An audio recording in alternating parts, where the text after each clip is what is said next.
Hanya mengandalkan Bank Syariah Indonesia untuk pembayaran dan pembelian minyak menjadi dampak langsung yang dirasakan oleh pengusaha SPBU di Aceh. Hingga hari ketiga, proses pelayanan dan sistem belum juga normal. Pengusaha SPBU harus menarik secara manual uang untuk membeli minyak ke Pertamina.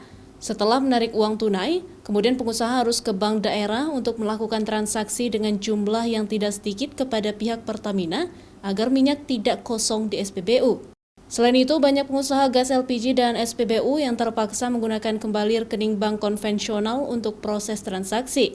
Pembuatan dan jika terjadinya kendala dengan bank konvensional, para pengusaha harus ke Medan, Sumatera Utara karena tidak adanya lagi pelayanan di Aceh. Dana yang sudah di Bank BSI malah kita nggak bisa tarik. Nah, saya masih bingung nih, masih bingung apa yang dilakukan BSI terhadap kami ini. Nah, para agen LPG, para pengusaha SPBU ternyata masih banyak transaksi di bank konvensional melalui sistem. Nah, saya terima info dari daerah, kabupaten kota, agen ini bersepakat yang ada sistem online-nya salah satu agen bersepakat membantu satu sama lain.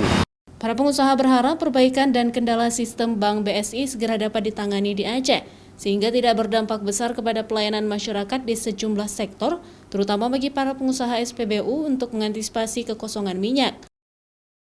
Syahril, Kompas TV, Banda Aceh.